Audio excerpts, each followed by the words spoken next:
myfantasysportstalk.com.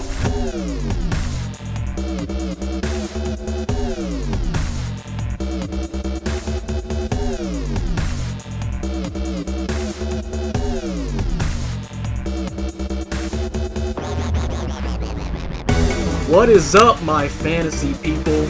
I know you're not fantasy people. You're all very real. But you have that special quality I like in you, namely listening to this podcast, so you're all my people. If I was drafting a fantasy squad of podcast listeners today, you're all on my draft board. You may not be in the Sweet 16, but you're all invited to the dance. So how about that tournament so far, guys? Was that an amazing first weekend of Sweet 16 and NCAA basketball, or what? Unbelievable. Absolutely unbelievable. Amazing from a sports perspective, not an amazing part from my bracket perspective. I've used a lot of red pen to cross off my wrong choices. Well, we're all with you there, Kyle. We're absolutely all with you there.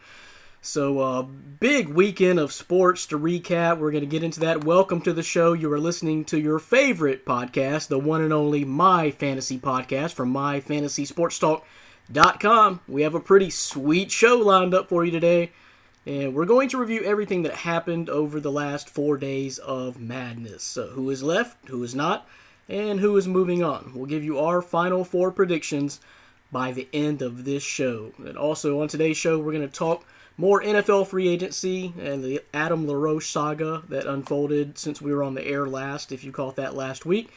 And the Golden State Warriors' chances of breaking the 96 Bulls record now that we're getting real close to that. And they lost a game this Saturday in San Antonio. So all that and more in this sweet edition of My Fantasy Podcast. It is Monday, March 21st, 2016.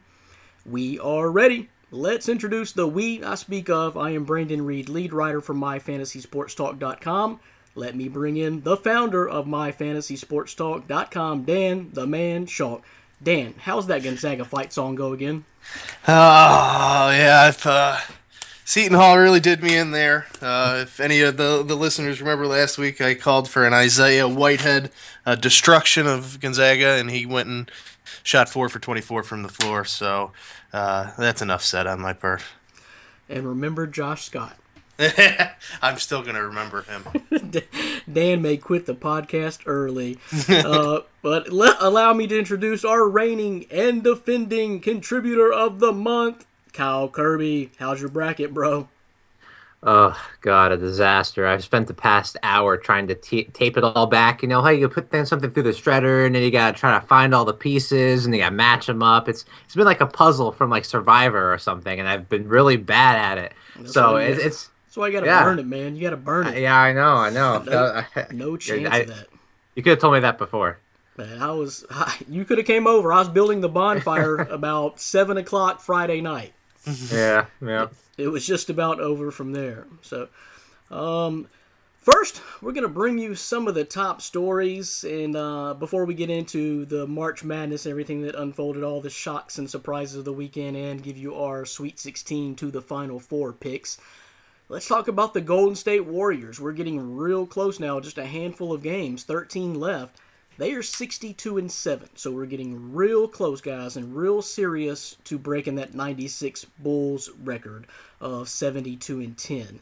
They played a really tough game at San Antonio. San Antonio put the clamp down on them Saturday night. I think they only ended up scoring like 79 points in that game. But anyway, San Antonio wins, so Golden State loses their 7th game of the year. So, guys, I'll turn it over to you. I think we've touched on this before. We'll hit on it again with only 13 games left, just a few weeks in the season. Will Golden State break that 96 Bulls record of 72-10? Yeah, I think when we talked about it the first time, I said they would lose by not get it by one game, and I think they're on track to do so. If you look at their schedule, how it shapes out, they have a tough game coming up against the Clippers on Wednesday. And then the Blazers, the same Blazers team that beat them a few weeks back, they have again. And then they still play the Spurs a few times. So I think it's definitely possible that it's going to come right down to the wire. But I see them missing out by one game. I like the 71-11. Wow, missing out by one game. So you have them losing 4 games out of the last 13, Dan. I do. Clippers, Blazers, and 2 to the Spurs. All right, and All right. you realize only 4 of those are on the road, Dan. Yes. Yeah, That- three at that's home the are key. 3 at home are coming up. Okay. I do. It's just to keep my original prediction alive. Oh, I Just see. give it some Yeah, I hope. see. You're navigating down the road. Okay. Okay. Kyle. Yeah, let's go over this, shall we? Let's have a little exercise. I'm gonna go through every game. We'll make it as quick as possible. And you guys can tell me win or loss. Okay. Away at Minnesota. No, That's that's a win. Yeah, that's a win. Okay. It's going to Okay. be close, though. I wouldn't be surprised. That's a trap game. It's not going to be close. It's not. It's not gonna be close. Home against the Clippers. That's a loss. I have them. Chris So Paul. wait. So their first loss at home Yes. will come to the Clippers. Yes. Yep. Okay. Clippers. And I'm saying that's a could be, but I'm with you, Kyle. I think if win. I'm reading the way you're saying it, I'm saying no. They'll pull that game out too. It's a home game Yep. against the Clippers. That's a win. I agree. And then I won't go through every team because it's going to take a while. But let's just put it this way: The Clippers They have just Matt- lost at home to Memphis Saturday. Right, that's my point. I don't think that's the team that's going to finally do them in at home. You can convince me with the Spurs. I'm with you there, but I don't see it with the Clippers. You know, I see what you mean because I think there's always that potential for there's being those trap games, right? I mean, we've seen them lose a couple of them already to the Lakers is one of the most recent ones that we can think of, and that was away. The 2 trap away games that they have, 3 technically, you have Memphis, you have the Jazz, and you have the Timberwolves. The only team I see there that could possibly trap them, maybe Memphis, and that's because it's so late in the season that it's one of their last 3 games. They might be thinking ahead to playing San Antonio the next game, the next night.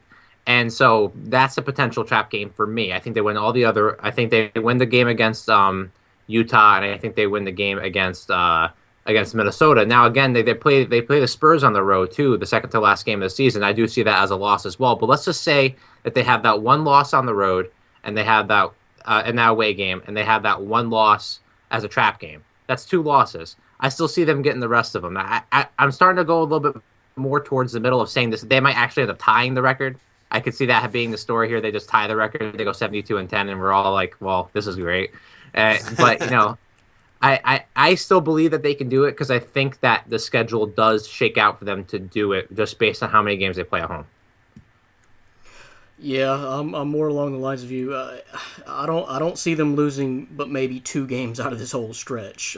First of all, if they're only playing 4 on the road, they're undefeated at home, and I don't think this is going to be the kind of team that backs off in quest of the record. I think they're going to go out there and get it, and they're not going to be intimidated by anyone. It's kind of funny because of the way, Kyle, you just mentioned the way their schedule ends: San Antonio at Memphis, at San Antonio, then Memphis again. So you're playing 2 teams out of your final 4, and at this point in the season, I don't see Memphis beating them either time, either here in Memphis or in Golden State. I just don't see it happening. Right. I see them losing the at San Antonio game again, but I see them winning the home matchup with San Antonio. I'm going to give them 2 losses out of the next 13 games again because a lot of the fact is they play so many of those games at home. I say they finish 73-9 and they're going to get it. Yeah, and I think too I think we're going to end up finding too those last couple of games are going to be where it's really going to come down. It's going to come down to those last couple of games for them. Those last 4 games, Spurs, Memphis. It's going to come to that point where they're going to be kind of on that edge. And that's going to be must-watch television every time to see what they do. It's going to be really fascinating to see what happens. And it'll at least make the before their season ultimately ends quickly. Oh God. Well, I will say this: looking at it, I'm kind of intrigued by the fact that that the biggest takeaway I have from that Spurs game is just how few points they scored. I mean, they scored 79 points. I mean, the loss to me doesn't really it's not a big deal to me. It's the 79 points that I think matters the most. Yep, total Spurs style of game, and I think that gave them a lot of confidence to prove that, hey, we can play with these guys in a 7-game series, because it's probably going to come down to that. I don't see any team sneaking in there and disrupting that Western Conference Finals between the Golden State Warriors and the San Antonio Spurs. So it was really good confidence boosts for them to show that they can. Now, if they were to go down there and steal one in Golden State, then now we're talking maybe rethinking what's going on as far as who the next NBA champion is going to be. But we'll talk about that more as we go through the next couple of weeks. Again, man, we're getting really close to time to the NBA playoffs, so right after March Madness. Can't wait for that as well. Next up, let's talk about Adam LaRoche. Thoughts on what happened here in this saga last week. He basically leaves $13 million on the table and retires because President Kenny Williams said that Drake LaRoche, his 14-year-old son, is spending a little bit too much time in the clubhouse.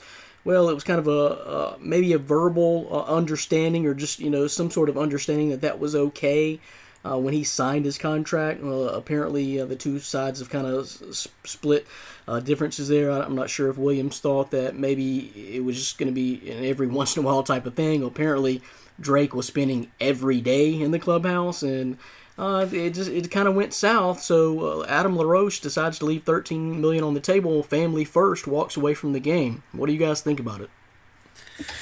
It's a whole bizarre situation to me. It really is. It's tough to comprehend everything that transpired, and I'm sure the public is never going to get the true details of what happened inside that clubhouse.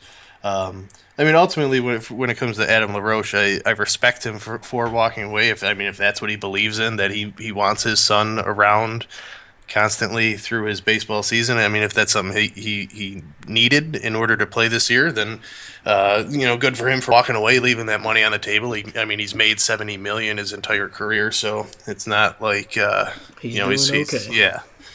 So you look at it, and I think ultimately it's more of a fracture of making the clubhouse fractured in itself than anything else. So I think the tough part is, where do the White Sox go from here inside that clubhouse? Chris Sale, their ace pitcher, their number one on the staff, is calling out Kenny Williams, saying the wrong person left the team, walked out that door.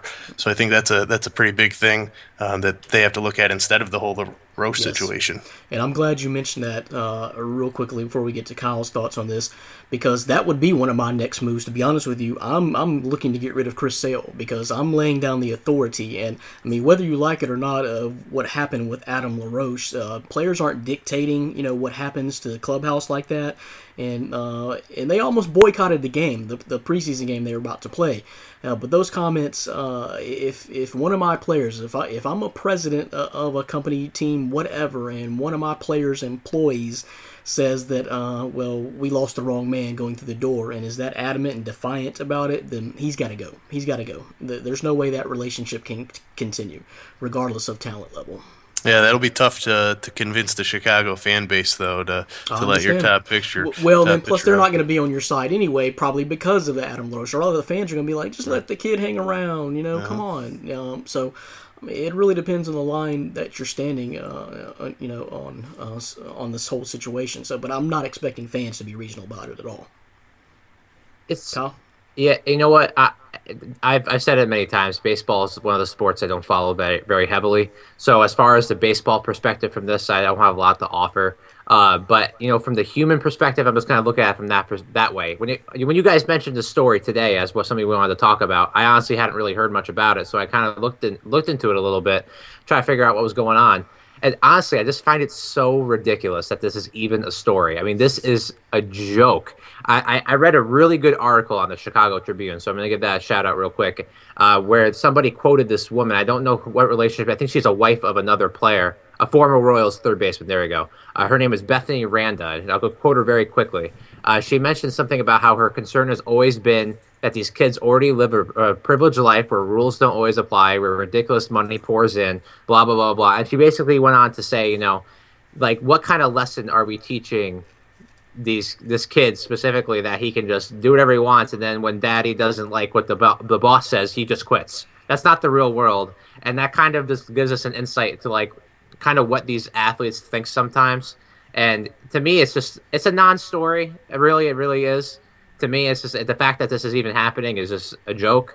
But it's, I don't know. It's something more for us to talk about, I guess. Well, and I'm glad you mentioned that article because that's exactly what I was going down. And I understand they worked out the school. He was homeschooled. They worked out that situation. You know, it's not like he was missing an education or was just skipping out on school, period. But that's part of my reasoning in that article and the sense of a privilege because you're not living an average kid's lifestyle when you're doing that. I mean, I understand it's incredibly cool, and most kids would dream of that, but you're not associating with kids every day. You're not being a typical 14-year-old. You're not eating in the cafeteria with the other kids. You're not playing on the same sports and athletic teams as some of the other kids. You're just not growing up really with that full sense of what the real world is like. But all that aside, no matter how you feel about that, there's such thing as daycare, you know, and for a reason, okay? No, really not anyone that I know of can really just bring their kid to work on a regular basis like that. No employer is going to go for that. That's just not the way the world works. I understand this is a different circumstance, but it could definitely become a problem, and I'm totally behind Ken Williams on this. Dan, what's your last thoughts on it, Dan? Yeah, I mean, ultimately, you have to look at it as this is not within American culture. You don't bring your child to work with you, 75% of the time, 50% of the time, 25% of the time. I mean, it just doesn't happen. So it's tough to I mean, you want to look at it and be like, well, these people are. It's baseball; it's its own entity. But at the end of the day, I mean, it's somebody's job. It's what they do every day. So you can't disrupt that with kids in the locker room. I mean, ultimately, I'm with the general manager on this, but at the same time, I think he has an uphill battle to climb in order to get in the good graces of the Chicago fan base. Well, let me also mention this. I'm not sure if it's been mentioned before, but they finished tied for third worst in the AL last year. Okay, yeah. They big got spending too. I mean, they've spent a lot of money on free agents and to up that, and it hasn't shown on the field. Yeah, they got some other priorities they need to concentrate. So, and that's why I'm with Ken Williams on this one. Kyle, you got any last thoughts on it? It's just funny. Just another quick thing. I'm going to run off the assumption that a Major League Baseball locker room is not exactly the environment I would want my 14-year-old to be around. Just going to throw that out there. I don't have a 14-year-old, but I'd say I'm pretty safe in saying I probably wouldn't want him around all those guys talking about the things they probably talk about in the locker room. Just put that out there. And not only that, I don't remember if it was Chris Sale or another one of the White Sox players that were quoted. I think even one of the quotes said something about, we get insight from him. That's a joke, by the way. Give me a break. You're a professional Major League Baseball player. If you're really getting insight from a 14-year-old, I see why you finished third worst in the AL. Okay, so let's move on from that topic. Just an interesting, not really breaking news. I just thought that was a very interesting, almost social type story for today that even tied into sports. But the debate goes on there. We'll see how the White Sox fare and if there's more discourse there in the locker room. But NFL off-season news. Again, the NFL season never stops. And an interesting story I saw over the weekend, a lot of you may not even see it, I'm not really sure this is breaking news either, by any means really, but Johnny Manziel, he plans on playing football. You know how I know that? He hired another agent, Drew Rosenhaus. We all know that name. So obviously that's the first step to him becoming a Cowboy, right, Dan? I hope not. I have to commend him on his decision to hire Rosenhaus, but I definitely do not want him on my team's roster. That's for sure. But to be honest, I love the move by Johnny. I think it's great for his career to try and continue it. People knock Rosenhaus because he's a flamboyant agent. He's loudmouthed. He speaks his mind. But at the end of the day, he is a great agent for the players. He'll do whatever it does, whatever he can do to get the players more money, more benefits, anything. And he is an agent for the players, and like it or not, he is connected within NFL front offices. GMs trust him, and it's known by his negotiations. I mean, he gets what he wants for his players. So at the end of the day, while Johnny might not be getting the next contract, of millions of dollars, if it's a contract, maybe with something guaranteed, I think that's a win for Johnny Manziel. Yeah, I'm with you, Dan. It's a win. He needed something to get himself going, and this is definitely the move. I mean, I'm looking at some of the notable clients that Rosenhaus has. I mean, they have a pretty wide range of, I'm gonna put it lightly and say quality. He has guys like Rob Gronkowski and Antonio Brown, some of the best, absolute best players in the league, absolute best. But then he's got guys like Greg Hardy. He's got guys like Josh Gordon. He has this ability, though, to pick up these guys and make those negotiations that need to be made. And Johnny needs that right now. I mean, I, I'm with you, Dan. I would not want him on my team no matter what. And this will probably lead him to landing in a spot that probably will lead to good things for him in the future, I would think. Well, let me put a different spin on it for you guys. Is this possibly a move by Rosenhaus's ego?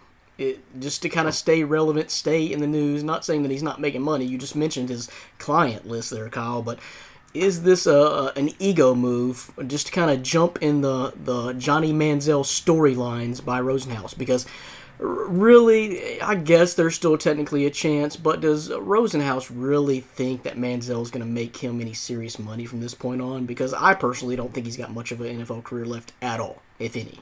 Okay, I think he does make him money because he's going to get a lot of publicity from it, and I agree with your point. I do think this is a little bit of an ego trip on his part, because guess what we're going to be talking about throughout all of these Johnny Manziel contract talks, team visits, everything. I guess it's going to be by his side every video taken of Manziel. Every time. Yep. Every time. Yeah, I think it's definitely part of it is because it's going to be in the news, but that's, I look at it like Nick Saban, after he wins a national championship, the next day he goes back on the recruiting trail, he goes to practice.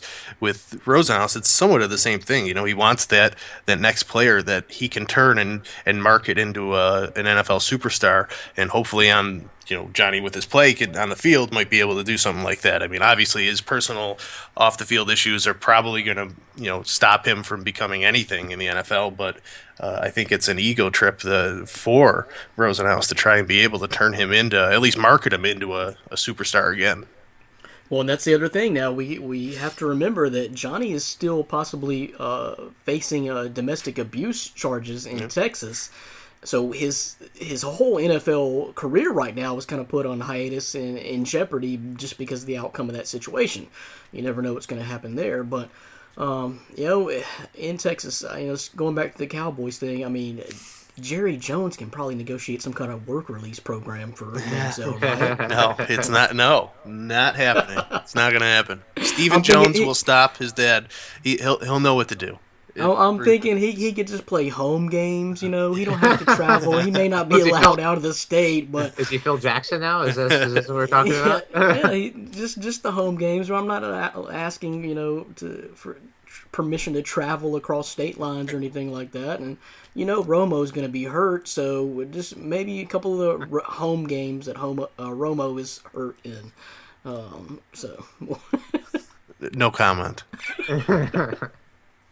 Dan I'm telling you, he's going to quit the podcast. I mean, Colorado lost. Hawaii lost. All my teams are gone, and now you're putting the, All right. New positive spin for Dan here. Alfred Morris, he was visiting the Cowboys, and so what do you think? Should they go ahead and sign him? You think that's close to happening from what you've seen and heard, Dan? Yeah, I don't know how close it is to happening. I think it would be a solid signing for the Cowboys. I mean, you have McFadden. They just did re-sign Dunbar, Lance Dunbar, on a nice I think it was a $1.5 million contract 1 year. So I know he's coming back from knee surgery, so you don't really know what you have in him. So Morris is more of the in between the tackles runner that McFadden, who proved to be healthy for once. Who knows how long that's going to happen? You're going to need other backs.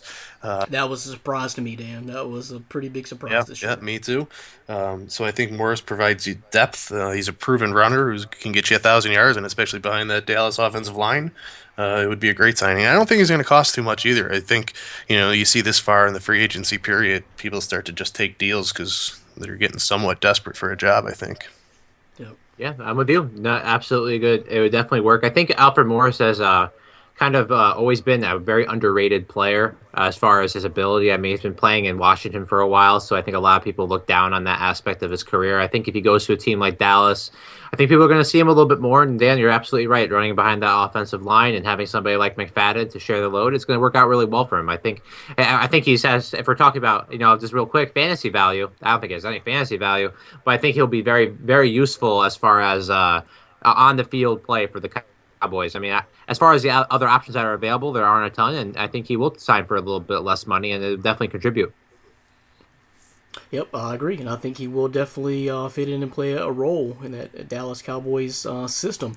Also, just real quickly to close out conversation on the Cowboys, I saw that Jerry Jones, when I was kind of researching this, I saw an article that I had to click on it because it says something about Jerry Jones wants a Favre to Rodgers type transition when the time comes, and he's expecting Romo to be their quarterback for the next 4 to 5 years. So that's what he's looking for. I guess he's calling Romo Favre. That's your first problem, Jerry. I love that comparison. That's Tony Romo's idol growing up. Romo's from Wisconsin, grew up watching Favre, gunslinger mentality. Love it. Okay, well, and Favre did bring home a Super Bowl, so that's all I need Tony to do. That's what you need. Tony will do within the next 4 to 5 years. Did you not listen to Jerry? You hadn't even been close yet. I remember that dream too. If it was a catch, we would have been a lot closer. I totally agree with you there, and I'm neutral on the Cowboys. I'm definitely not a hater, but I'm not watching every single Cowboys game, with the utmost urgency either. But here's something about your next 4 or 5 year plan, Dan. Romo just had collarbone surgery on March 8th. I mean, it never stops. Yeah, this time he got a little bit shaved off. So he has a little less collarbone than the rest of the league. Okay. Well, let's talk about Nick Fairley. Defensive tackle, formerly of the Lions and Rams, it appears. He visits the Pats. So I'm posing this question to Kyle. What do you think about Nick Fairley and the possibility? I like it. I like it a lot. I think that he would definitely contribute to the team. He's one of those guys that I feel like could definitely contribute on the Pats. You give him Bill Belichick, rejuvenate his career a little bit. He could end up being that guy everyone always thought he was going to be coming out of college. I definitely like it. I don't think he'd sign for a ton of money. It doesn't seem like he's going to be taken back by the Rams, so he might be looking for something. I like that move if they do it. I like a lot of the moves the Patriots have made. I like that trade for Martellus Bennett. I like that signing of Chris Long. I like all of it. I'm excited going into training camp. What about the Chandler Jones deal? I actually like it, and I'll tell you why. Because I read something online by Bill Barnwell on ESPN, which is a very good article, basically saying that the likelihood of them being able to sign him when he became a free agent was very low because of how much money he was going to demand. So to me, I mean, we just saw how much money that Olivier Vernon got, and I would imagine that would be the same scenario with Chandler Jones. I could have easily seen a situation where they are without Chandler Jones and without anything back. So to get Jonathan Cooper, who's had his injury history, but I still like it in general. We need help on the offensive line. He can contribute. And to get that second-round draft pick, too, I like it. And then you're replacing him with a guy like Chris Long, which is definitely a decrease in actual talent. But all in all, I really like the way that this whole thing shook out for them. Yeah, I was a huge fan of that deal for the Patriots. I thought I was getting torn apart on social media for liking that trade by the Patriots. I mean, basically it's Chandler Jones for a second round pick, and the Cardinals threw in Cooper. Right. I mean, that's basically what it is. And I think for Cooper, who was a first-round pick, he has the talent. If he can stay healthy, you have a starting guard who can be a Pro Bowl caliber player. So I love the move. And when it comes to Fairley, visiting, I think that would just bolster their defensive front. So I mean, it would be a smart move by Fairley if he went to that defense. I agree. It would be a huge pickup for the Pats, who have kind of seemingly, maybe slightly, unless you're a huge Patriots fan, been flying slightly under the radar, but been cleaning house in the offseason. I really love the move of Martellus Bennett. You put Martellus Bennett I can't wait. and Gronkowski on the field at the same time, then you're having flashbacks of Aaron Hernandez and Gronkowski out there. Two serious threats out there at the tight end position. And they're the type of team that definitely uses it, and I think that's going to really help Tom Brady in his last 2 or 3 years on this contract. But anyway, yes, Chris Long as well, Donald Brown. They signed Donald Brown. I think he can fit in well because that's what the Patriots do. They throw in these backs that you think are done and get productivity out of them, and they turn into fantasy studs for 2 or 3 weeks at a time. Then it's time to move on to the next one. But I like everything they're doing. But I'm glad you mentioned offensive line, Kyle. I think that's where they really need to start focusing. They've done a nice job filling in these gaps they were missing. But they were 19th in sacks last year. It's not too terrible, but it's not great when you got an aging quarterback. Right at 2.5 sacks per game. And ironically, I went on a website today, a Patriots website, and it was taking a fan poll. And the question was, after signing Chris Hogan, which position should the Patriots focus on next?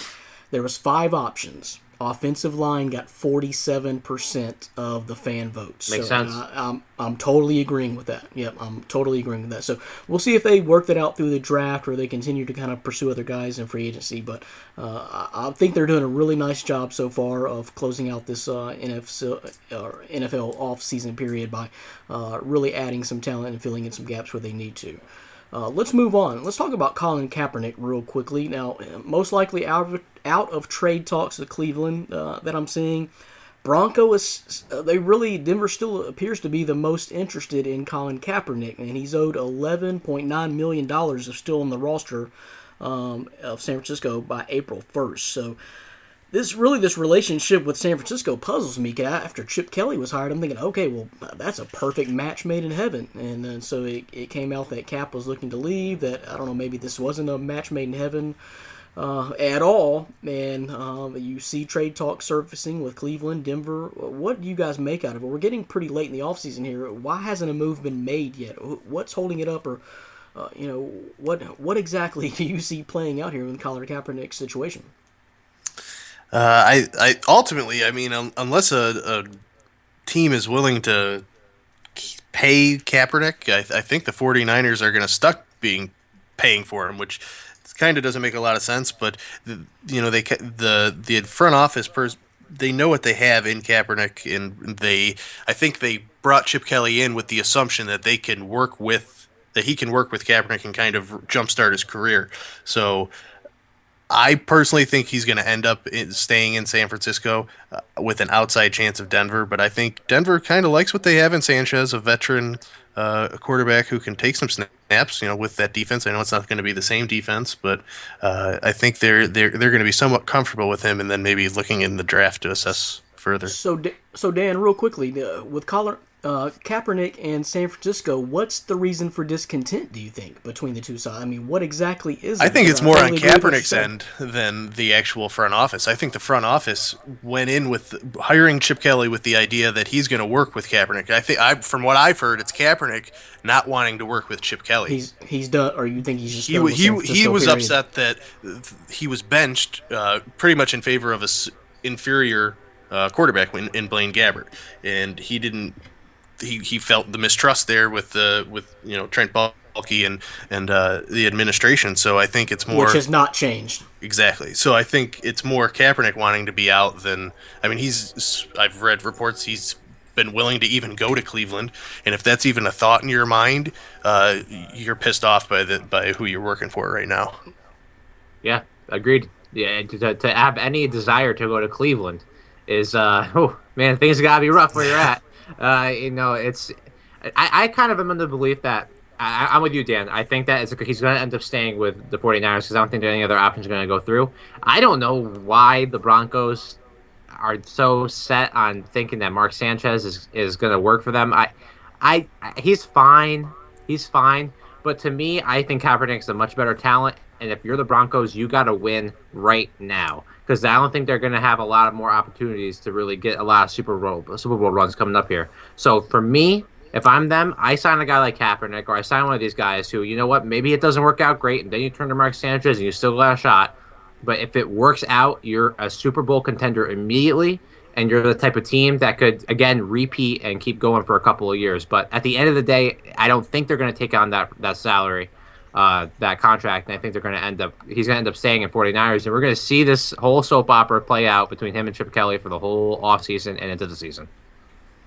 Yeah, it's just a puzzling situation to me. I really thought it would have been a pretty good match, and I don't know, whoever's the cause of discontent, I think they kind of need to suck it up, LeBron, and just play ball here, because I think it could be a pretty good match in San Francisco, but we'll see. Lastly, let's wrap up the NFL news. Let's talk about RG3 real briefly. I guess he's the most likely candidate to go to Cleveland. We were just talking about that. I think anyone who goes to Cleveland, it's going to end up bad, but specifically RG3, because with his talent set, they're just going to ask him to do too much, and they don't have much talent around him. He's going to get hurt again. Now, I would love to see him get another start in the NFL. I don't know where that's going to be, and it looks like it may be Cleveland more and more by the day. Austin Davis is the only other quarterback they got on roster, by the way. So, what do you guys see? What would you like to see out of the RG3 situation?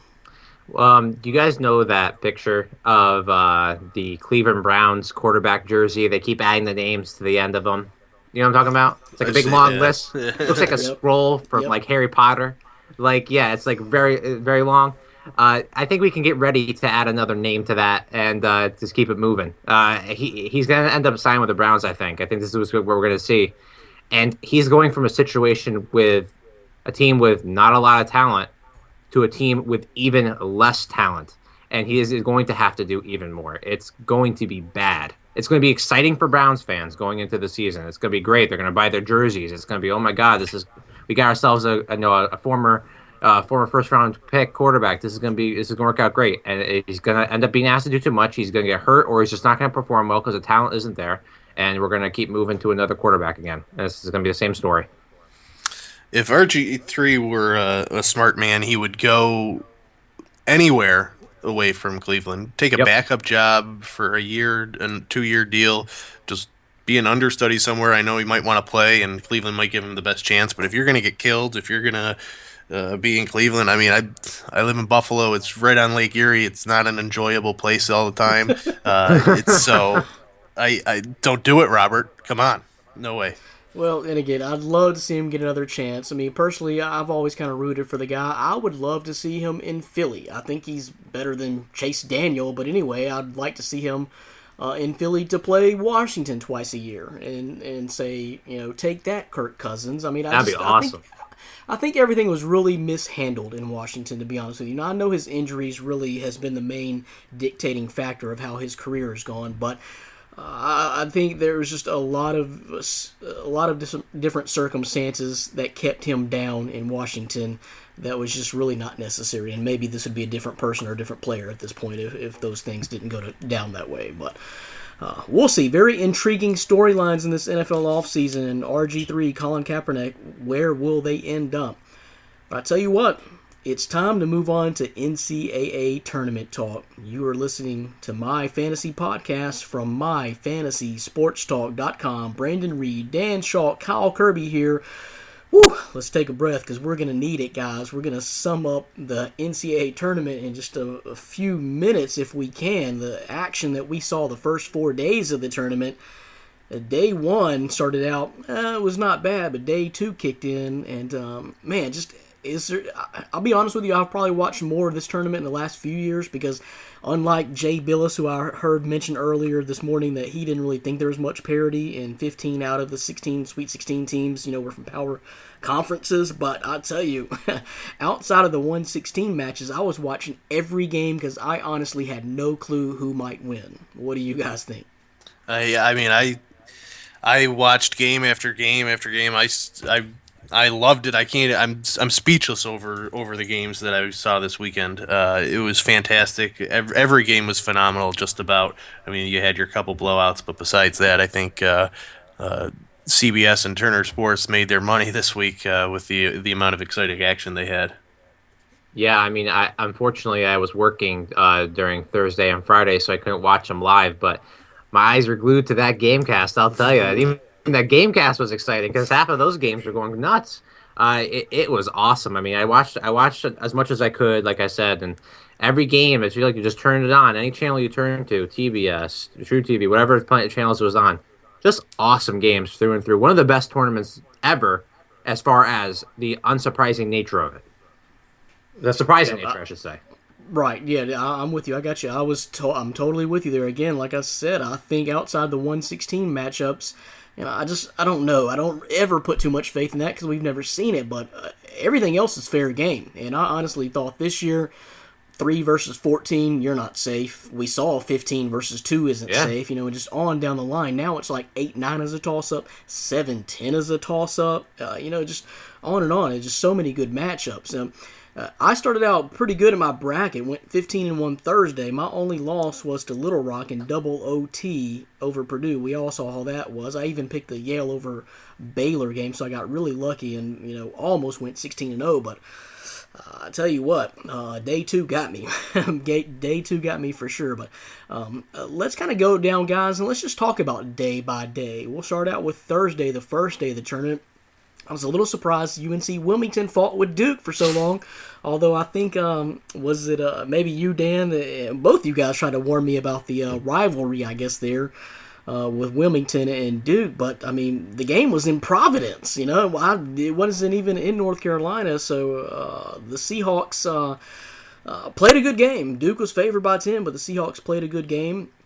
And I'll give the Seahawks the award for most colorful uniforms of the tournament so far. And then I was also surprised by how easily Gonzaga handled Seton Hall. I really was. I know we kind of ribbed on about that going back and forth with Dan last week, but I mean, they handled Seton Hall, and I was surprised by that. Although Gonzaga, I looked back at the numbers, Gonzaga was actually favored by 2 in that game, and that didn't make much sense. So I guess just the thin air of Denver got to the Pirates because they shot 32%. 19 from downtown, and their star, as Dan mentioned, Isaiah Whitehead. Man, he had a heck of a game. 4 for 24, including 0 for 10 from downtown. Dan, explain yourself.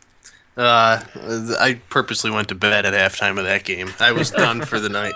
I can't explain myself. My full apologies on that one for the harassment I gave you guys. Guaranteeing Seton Hall victory did not happen. And also talking about my man Josh Scott.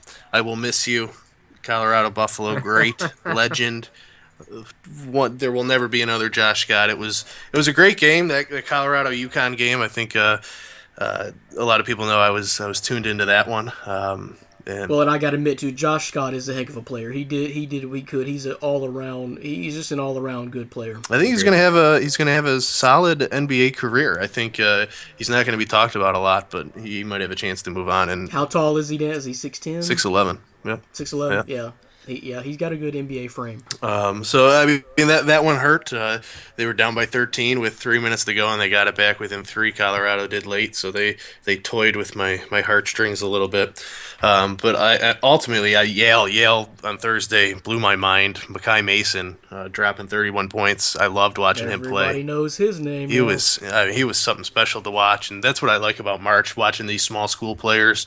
We'll talk about on the next day with Thomas. First ever tournament appearance, first ever tournament win. Yeah, so I think March is about the small schools and those kids showing up on the big stage to play.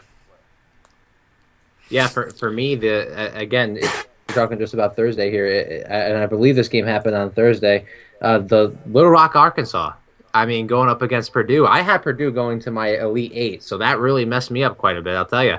And you know what? I expected them to do a lot more. I really like A.J. Hammonds a lot. I think he's a talented player. But that team, they just turned it on. They really fought hard. They showed that word that we always hear about, the grit, whatever that means. They definitely have it. They did really well. They definitely they put up that fight against Purdue, and they pulled up one of those big 5v12 upsets that we expected. But everything else you guys mentioned, you kind of took the words out of my mouth already for Thursday. It was a pretty awesome first day. Yep, agreed. And so that's always the time of year. If you didn't, most people, I'd say most people probably did do like Dan did and take off. Colin, sorry you had to actually work there, but you need to look at the schedule a little bit further in advance next year and save up those vacation days. Yeah, I guess so. Yeah. Anyway, a bunch of fun, a lot of games Thursday. Friday was no different. Shock of the day, I guess, kind of the tournament so far, by far, was Middle Tennessee over Michigan State. That's a 15 beating a 2. Only the 8th time in tourney history that has happened, and also the biggest upset for Sparty Nation ever in their school history as far as seedings and longevity in the tournament. Just couldn't believe it. They both shot about 55%, but the Blue Raiders are hot from downtown. Potts was 3 for 5. Raymond was 2 for 3. Harris 3 for 5. Upshaw 3 for 6. All 5 starters scored in double figures. So all the right shots, all the right time, and Denzel Valentine, man, he did what he could do. He was almost like the Josh Scott. Denzel Valentine, 13 points, 12 assists, 6 boards in 37 minutes. Did what he could, but could not keep Michigan State from falling. And then the hits keep coming. Stephen F. Austin over Virginia. Hawaii, as Dan called it, over Cal. Syracuse big win over Dayton, which I didn't see coming. VCU over Oregon State, which I did not see coming, although that was a heck of a game for a while. Oregon State and VCU. And then Northern Iowa just stunning Texas with a half-court buzzer-beating heave for the win on Friday night. So, guys, let's wrap up day 2. What was your takeaway from it? Great to see the Rainbow Warriors get a W over Cal, the shortened Cal team. I was glued to that game, loved it. Stephen F. Austin, Thomas Walkup, 33 points, 9 boards, 4 assists.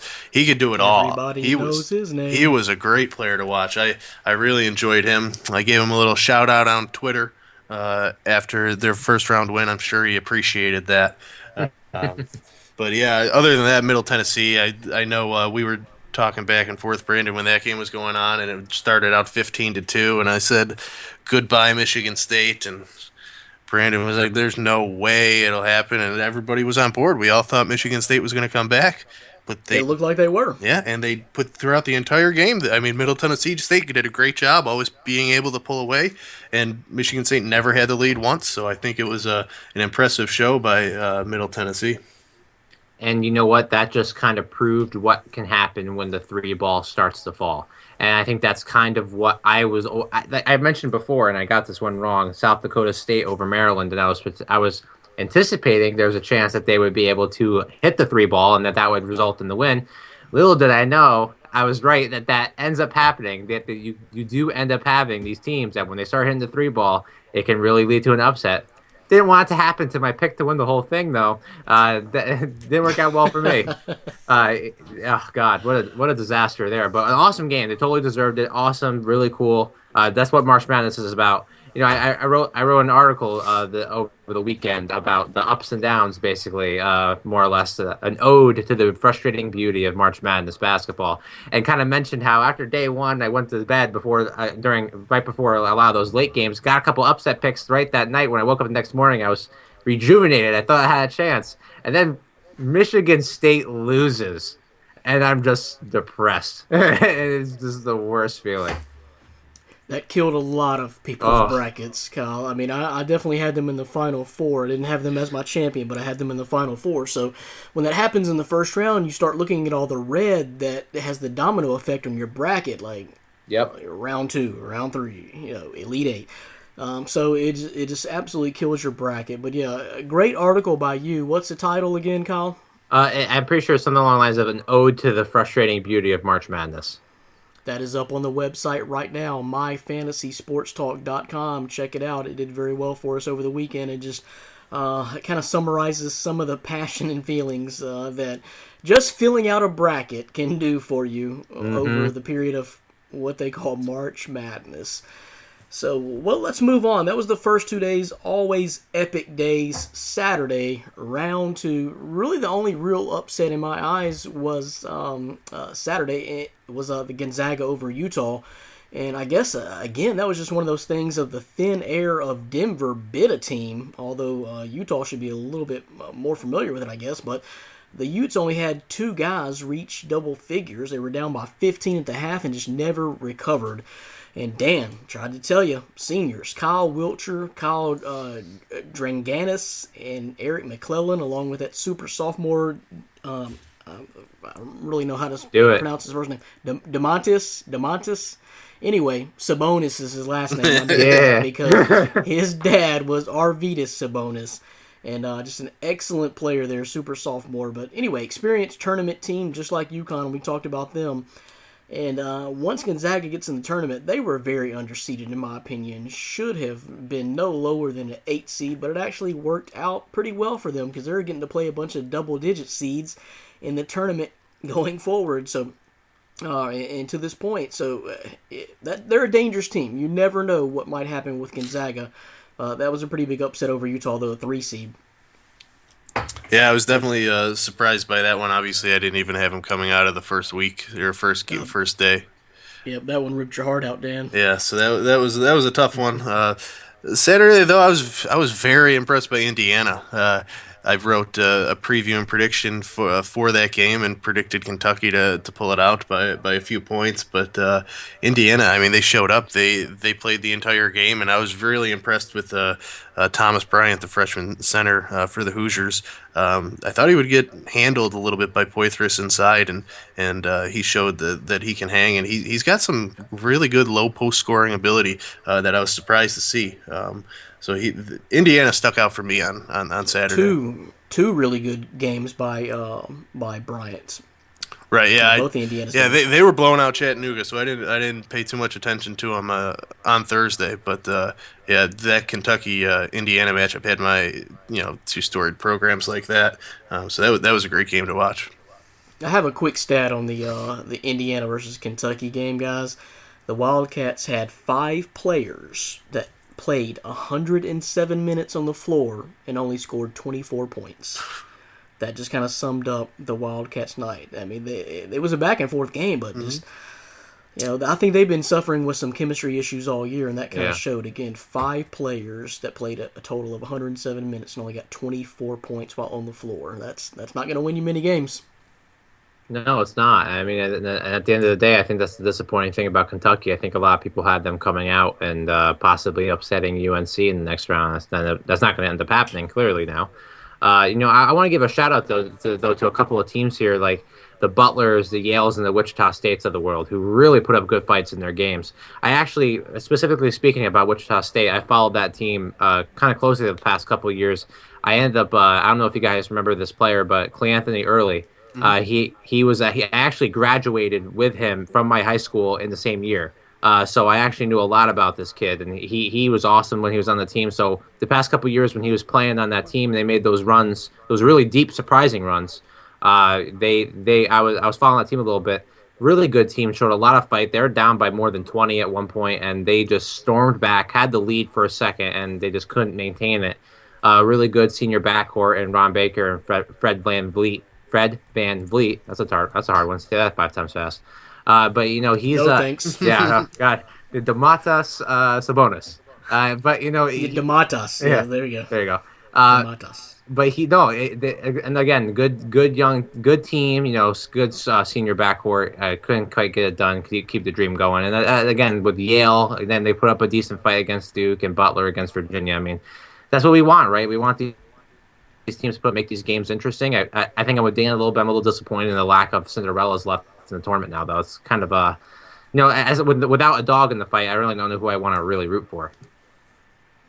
Well, yeah, you mentioned Cleanthony Early too is having is trying to maintain an NBA career as well with the Knicks right now. So that was a cool little fact you just gave the My Fantasy Podcast world, Cal. It was. I'll tell you what, he looked like a basketball player too. I'll tell you, he towered over everybody. Oh yeah. If you end up making the NBA, you had to look very impressive in high school. Yes. I've seen a lot of high school basketball, and the really good ones stick out. I mean, it's crazy. So let's move on. Sunday, and the second round, Northern Iowa. Ooh, man, that was the greatest collapse ever in any college basketball game. Up 12 with 44 seconds to go, lost in double OT. And now that was after hitting the amazing buzzer beater to beat Texas. I mean, it all kind of comes back around. But Northern Iowa, and kind of I want to go back almost to something we just talked about in from the Saturday games. Is we talked about this last week, guys. I asked you guys, who's going to make it further, Kentucky or Texas A&M? Well, Texas A&M did, but barely. We were just that close, guys, to not having any SEC team in the Sweet 16. Just that close, and should have been. Were you watching that collapse yesterday? And what did you think? And if you didn't and saw it later, what did you think? Yeah, I actually had. I was watching the Hawaii Maryland game pretty intensely while that game was kicking off, and I actually turned it on after the Hawaii lost to Maryland, and I watched it up until 3 minutes left in the game, and then I changed the channel. So I was kicking myself when I saw it the next day. As did I, Dan, I and mean, unbelievable. rightfully I was so so. mad. I was so mad that I missed that. But watching it over, I mean, what was going on? What you got to be coached better than that. You got to just. I think if you play the game, it's tough to criticize these college kids, but at the same time, I mean, you've played the game long enough. You're talented enough. You can't let those things happen. So It was so bad, Dan. You and I know you both. You guys probably saw this. One of our writers, Casey Masri, he said he had a friend that actually has been telling him for years that sports of all levels are fixed. And this was a prime example of it. And watching that, could you No. just dismiss that thought? That Yes. this is Yeah, I've been not a seeing him possibility? crying in the press conference afterwards. I mean, your heart goes out to him because I mean they had that game locked up. So it's a heartbreak, but damn, come on, you just got to be better. You know Yeah, what? no, this was the ultimate. Seriously. It is, but you want to know what though? This kind of proves why they're an 11 seed. I think it kind of shows that there is something to the seeding half the time, where these teams that are lower seeds, they might have the talent to get there, but they don't have the ability to maintain it at half the time, and that's what we saw. It's a disaster. I feel terrible for those kids. That would have been an awesome story for having to go on next. They would have had to play, what was it? Would have been Oklahoma next. That would have been a pretty cool game, too. Don't know if they would have gotten past them, but, man, you have a chance to take out the last SEC team, 3 seed, and next Texas A&M, and it didn't work out for them. And, again, I think that kind of shows why they're an 11 seed. But the three of us could have realistically beaten them with a 12-point lead with 44 seconds to go. I would like to. We think would have so. I just toss it into Brandon, take a hack, and make 1 of 2 at the line, and you're golden. That's all they did. Make 1 of 2 once. Yeah, I'm snowbirding down the court. Just throw it. I mean, if it goes out of bounds on the other end, that's better. Right. So, but anyway, that was an epic collapse. But I'll tell you what was a really, really good game was that, and going on about the same time, was that Wisconsin Xavier game. Bronson Koenig, man, that may be the shot of the tournament. I know he's had a lot of competition, but as far as just a quick half-court set and a pure shot, I'm not sure it gets better than what Bronson Koenig did to Xavier last night to knock out the number 2 seed and end their dreams. And I'm trying to tell you the last couple of weeks about Wisconsin. They are a dangerous team. I think finally getting it together at the right time. They move the ball well, shoot the ball well. They don't panic. They're a good team. They're going to be a tough out in this tournament. Dan, were you watching that game? Briefly, but I didn't see the end of it. Here's the thing with Wisconsin. I watched some of the Wisconsin Pitt game, and it's more eventful for me to cook dinner, to do laundry, than watch a Wisconsin Pittsburgh game. I mean, it was absolutely terrible. I literally did laundry while watching that game on Friday night. So, back to last night in the Wisconsin game, I can see them pulling it up. I mean, they're an experienced team. I think they've battled through a lot this year with the sudden Bo Ryan retirement. So, it was good to see him win, but they play one of the most boring styles of basketball. So I am rooting for them not to move on solely because I want to enjoy the games. That's so disrespectful. So disrespectful. Sorry, I mean, did you watch that Pittsburgh Wisconsin game? I didn't. They did. I don't even think the teams got to 20 points at halftime. I know Pittsburgh or Wisconsin didn't. I don't think so. It was just downright terrible to watch. I stuck through for a little bit, but ultimately I couldn't pull it out. You don't have a fine appreciation for Big Ten basketball, Dan. Well, the rules changes helped this year, but it wasn't enough. Yeah. VCU gave Oklahoma all they could handle for about 39 minutes. And Stephen F. Austin, man, got their heart broken by a tip in at the buzzer by a guy who hadn't scored a point in 4 games. And that's just the way it falls. I know, Kyle, you were talking about before maybe that's just kind of going back to the seeding. That was a tough game. Hard to say either way, but Stephen F. Austin does fall just that short in a game they had won up until about the last second and a half. That was a tough one. That was a heartbreak. I wanted Stephen F. Austin was the one Cinderella team I was clinging to. I wanted them to pull that out, but they didn't. And Walkup was again. I mean, he was a great player to watch. I wanted to see his career continue as he was a senior, but it has come to an end. But Villanova was dominant on Sunday. I do want to say that.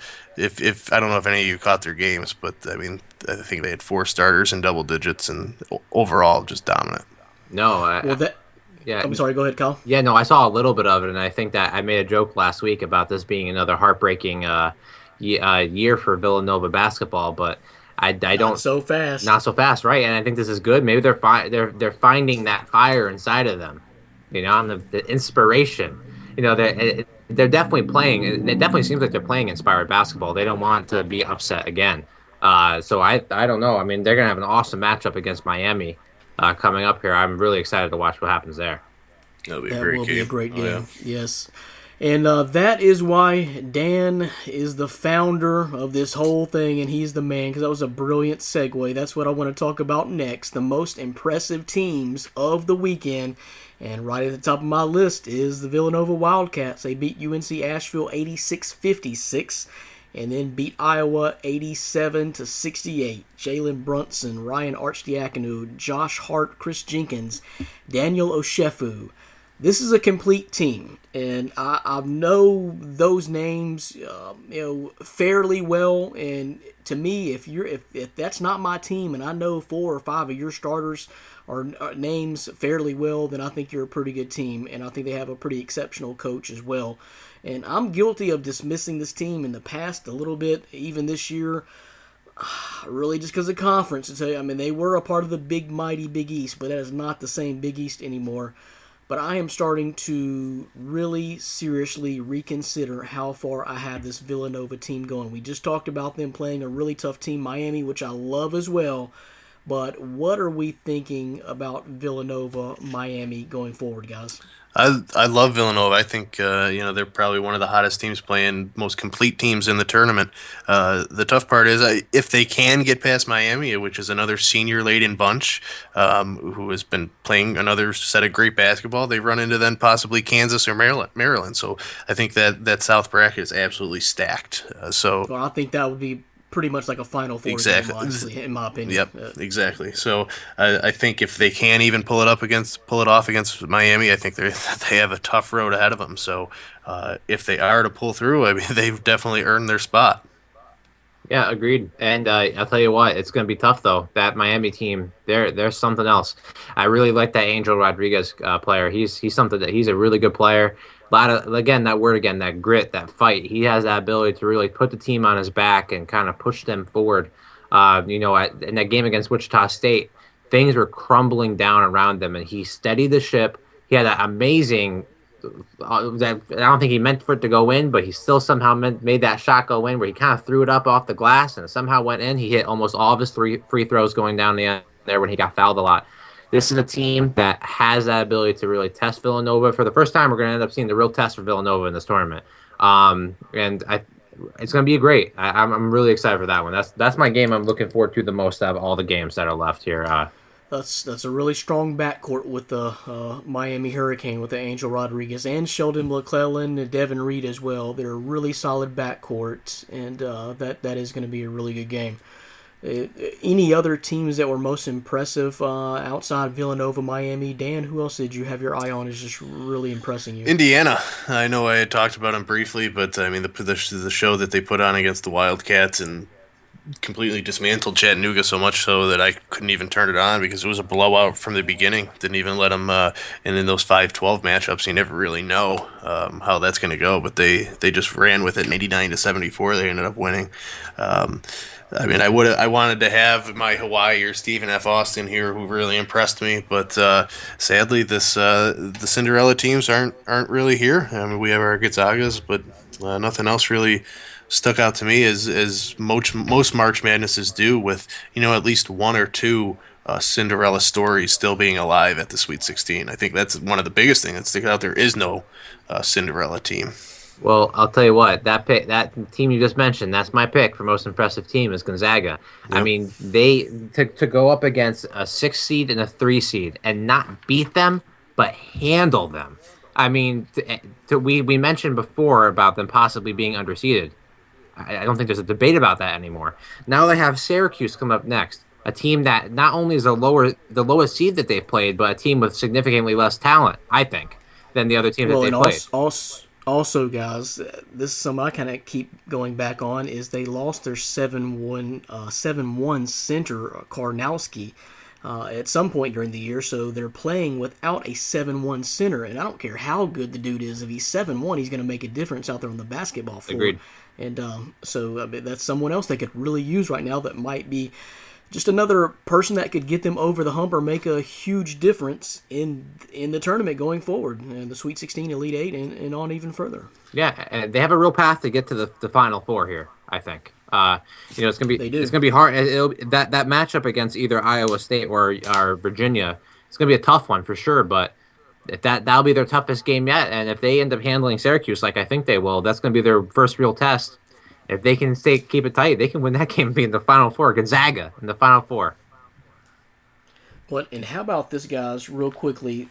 The path Syracuse got, and Gonzaga really for this. It's just amazing those two teams are coming up to play each other. Syracuse did get by the 7 seed Dayton, but then they got a break when Middle Tennessee beat Michigan State, so they had Middle Tennessee in the next round. Now they're facing the 11 seed Gonzaga. Well, Gonzaga, they really kind of maybe overachieved and just whooped the 6 seed Seton Hall. Then Utah, so they've got through the 6 and the 3, and now they get lined up with 10 in the Sweet 16. So that's just the way, and that's why I don't have any teams left in the Midwest, guys. I like how Syracuse is playing though.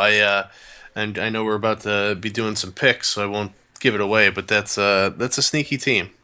Oh, come on, Dan. Don't pick against Gonzaga again. You've been wrong Why would every other Why would I time. start now?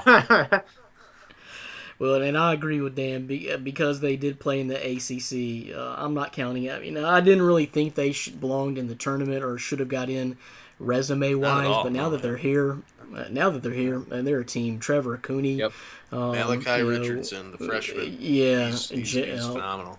But Banaji, just they're a team now. I'm not going to dismiss them any further. So, let's kind of wrap this up before our picks. Who was your most impressive players of the weekend, guys? For me, I'm going to go right back to Angel Rodriguez again. I already talked about him, but again, that's the team that I feel like relied on him the most. I mentioned again the free throws. We're talking about young kids here being in college. The ability to hit free throws is something that isn't very present in college basketball half the time, especially in clutch situations. He has that clutch gene we talk about. He definitely has it, and I think that he has the ability to really bring that team. He would have to get past what's it called? He has to get past Kansas in order to get anywhere, which would be tough. But to me, he's my pick. I think you have to look at who I believe is going to be the player of the year, Buddy Hield. Yeah. He is Oklahoma. He is the reason they are where they are. He's the reason they will go where they go. Without him, they're not even barely a tournament team, if that.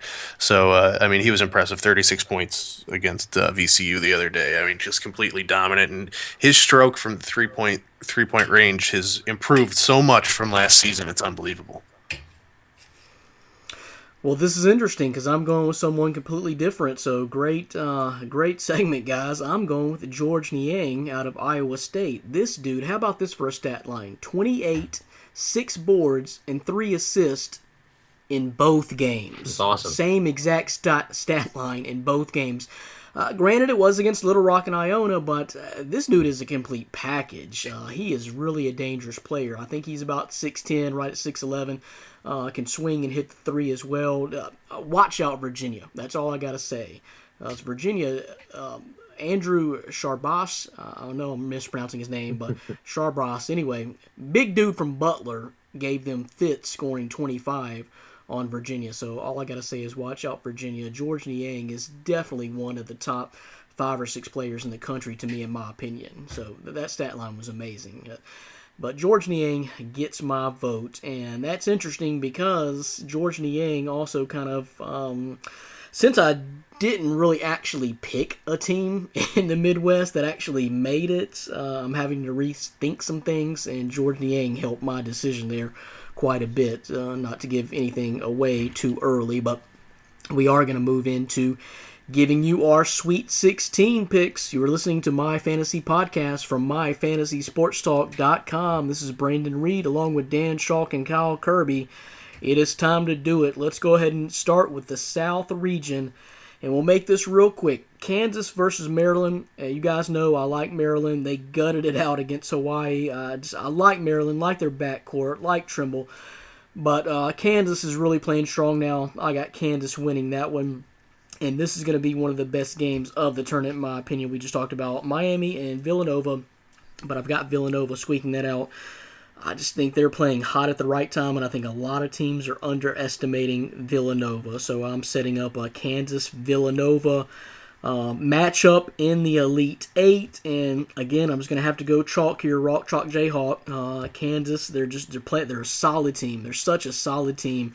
And I've got them beating Villanova in the Elite Eight to advance to the Final Four. What do you got in the South, Kyle? All right.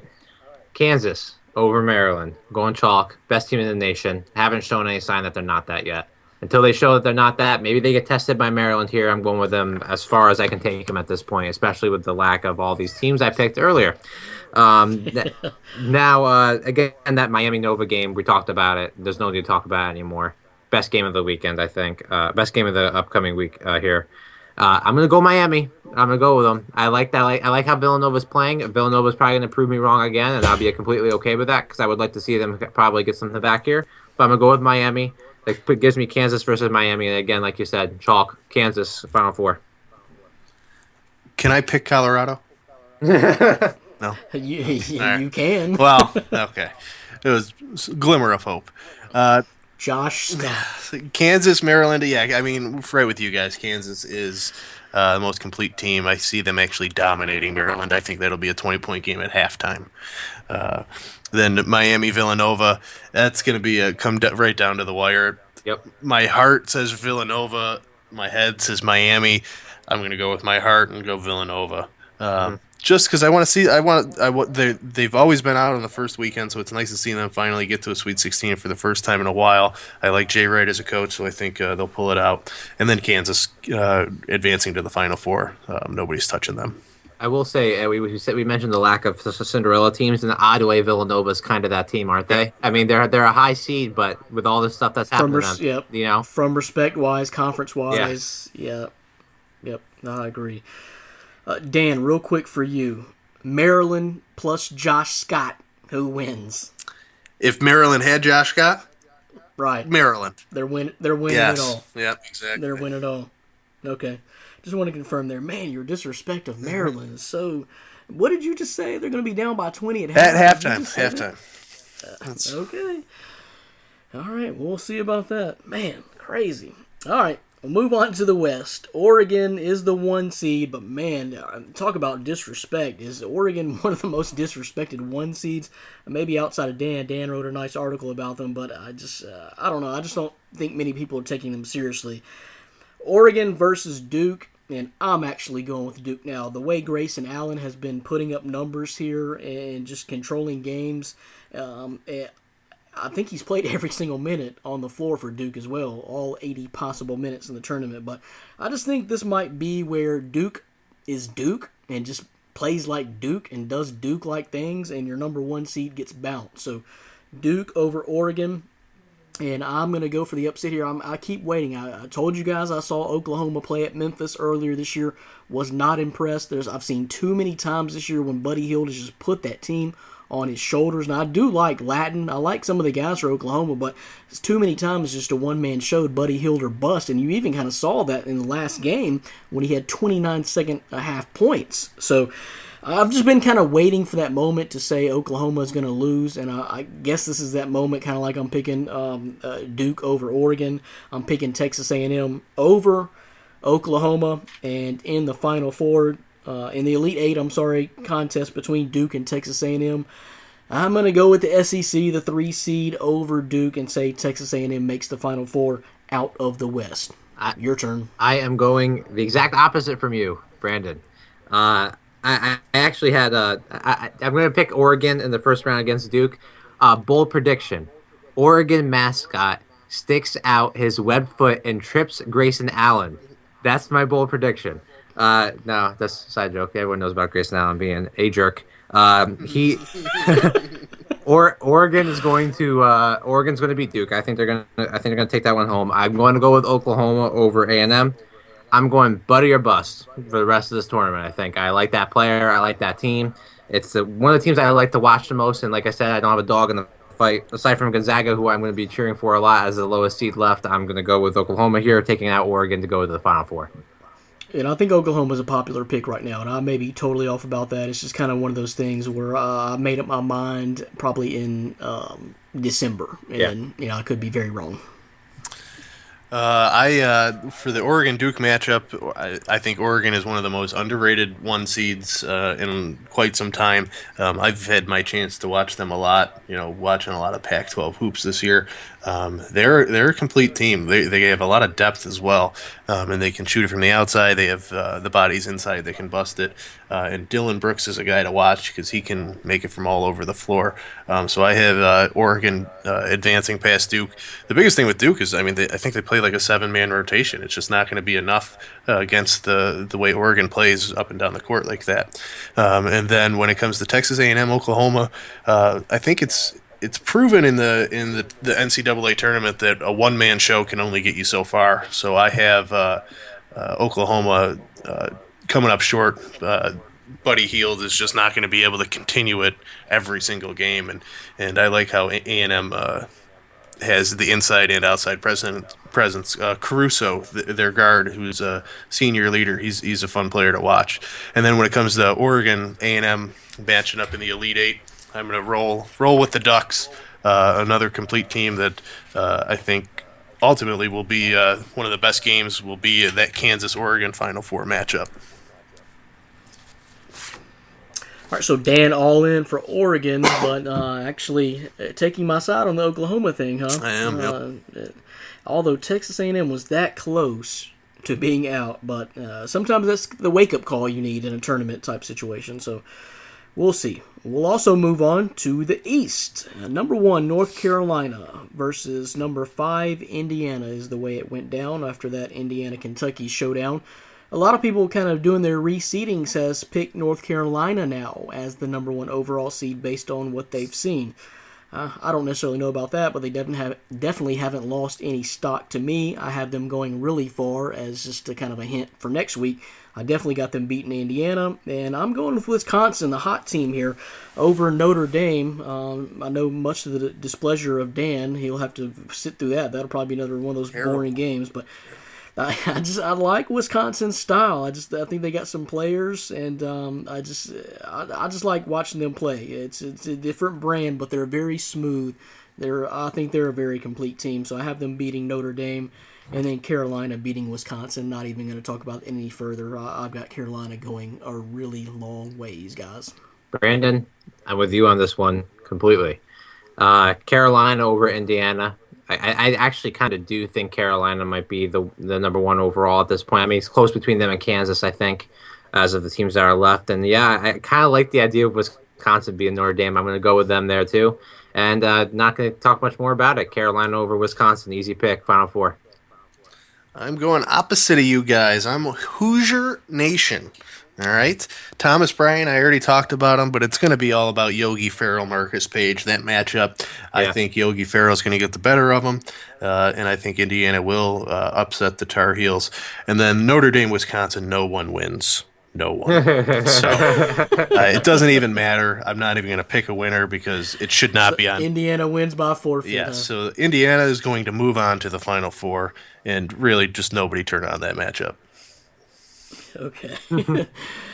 All right, so sorry for everyone who bought a ticket to the final of the East region. Refund. Dan just broke the news.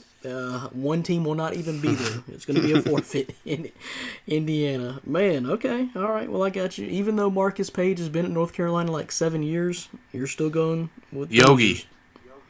I agree. I like him. I like him a lot. All right, we'll move on there. Midwest, and my just completely busted bracket. Mine so I'm too. telling you right now, this is going to be nuts, guys. My picks are going to be nuts, and it's not going to be right, but this is what I'm giving you right here today. I like the way you think. I like where you're going. Just because it's Monday, March 21st. This is where I'm going today.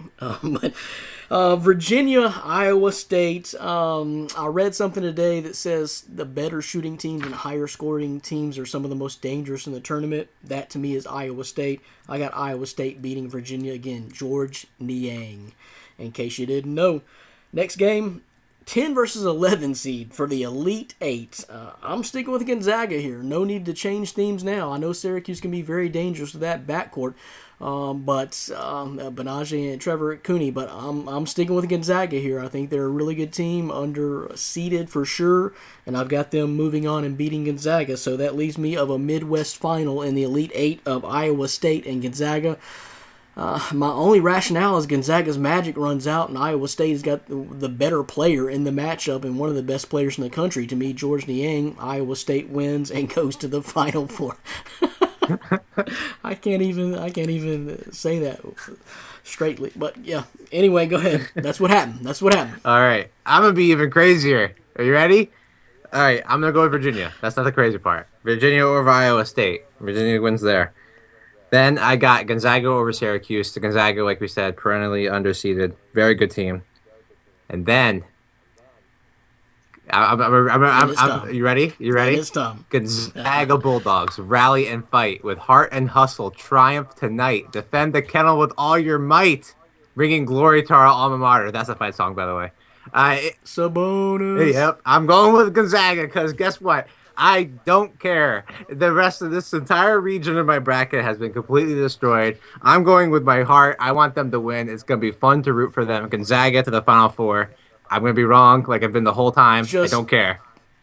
Hey, that's a lot less crazy than my scenario, I believe. And it really just do it just despite Dan. Man, that would rub him the wrong way for sure. Sabonis. My ears are bleeding a little, but I'm okay. Virginia Iowa State matchup. I'm with you, Brandon. I see Iowa State, the offense being too much. They just put too many points on the board. Virginia just doesn't have enough scorers. I mean, they have Malcolm Brogdon and Gill down low, but he even himself, I don't see him as a potential scorer. So the Butler game was a grind. Yeah. So I see Iowa State moving on, and then Cuse Gonzaga. We're going with the 2-3 zone of Cuse to beat Gonzaga, and here's the reason why. Gonzaga lost 2 games this year to St. Mary's. St. Mary's plays a pretty decent 2-3 zone, and they haven't been able to penetrate it. So Cuse will beat Gonzaga. It's another guarantee. Get out of here with your logic, Dan. This is no place for logic. Yeah, at least he's bringing some kind of real stats and real life scenarios. So then Cuse is going to take on Iowa State, and let's just keep it going. Cuse will go on to the Final Four. I didn't even have them in the tournament, but they are playing right now. Nobody to did. To the They're point 10 seed. When's the last time that happened? Was that George Mason? George Mason was on 11, I believe. So yeah, I mean, the way they're playing with that 2-3 zone, and if they can continue to make the 3-point shot, that's the thing. Cooney, who's been very cold, heading into the tournament, he started to make them, but Benaje and Malachi Richardson has impressed me a lot. He's been able to knock it down, and Roberson, who had a career high 18 rebounds on Friday, if they can rebound with the best, then they can do it. No, I'm with you there, Dan. Actually, Syracuse is dangerous the way they're playing now, and they got one of the best all-time coaches, ever. So they could be a very dangerous team. But I'm like me and Kyle kind of stated, this region's been blown up a long time ago. We just don't even care anymore. We just want to see the Zags go all the way at this point. Their fight song. Come on, I read their fight song. I didn't sing it. But. It still hurts. That enough should be reason alone to pick Gonzaga. But we just read the fight song here on My Fantasy Podcast. So I hope everyone recognizes now that Gonzaga was a little bit underseeded. But A little bit difference of opinion there, guys, in which way it's going to go. A very interesting Midwest region. So much more to get into next week as we are actually going to know who actually made the Final Four. Was it Gonzaga? Was it Iowa State? Yes. Or who knows? But it could be. Could be. But I think we kind of all agree on, not to give too much away, but is Carolina, Kansas the two best teams in the country, guys? Yes. And maybe if you had to name a third team, who would it be? To me, Oregon. For me. Okay, I know that's what Dan's going to say as well. I may be leaning towards Villanova. If Colorado were still in the field, I would go with them, but they're not, so I'll go Oregon. Josh Scott. All right, well, that's where we're going to leave you for this week's edition of My Fantasy Podcast. Do not forget to tune in next week because it's going to be huge. It's going to be Final Four huge. And speaking of huge, the national championship, the Final Four is going to be coming from, I think, the fourth largest city in the United States this year, and we're going to know who's going to be competing in it this time next week. So come back, join us, and check out the website, myfantasysportstalk.com. A lot of big stuff going on right now. We've got posted actually a Crow remake of the Crow movie, a good article up, and Dan put out his MLB season preview of the Houston Astros today. Real quickly, Dan, what did you think about that? Less than 2 weeks away for opening day of Major League Baseball, so that's an exciting time. I know we're going to have a lot of previews on the site for all 30 Major League Baseball teams coming up. The Astros are one of the teams that could possibly take the AL West, like I am predicting. So take a look, see what we have to offer, especially within these next 2 weeks heading into baseball season. Up and coming quickly. And also, Kevin McQuaid usually writes his Man Crush Monday article. This week, filling in for him was Terrence Allen. Man Crush Monday is Buddy Hield, so check that out on the website right now as well. It is myfantasysportstalk.com. You have been listening to the My Fantasy Podcast. For Dan Shaw and Kyle Kirby, this is Brandon Reed. We will see you next time. Later. myfantasysportstalk.com.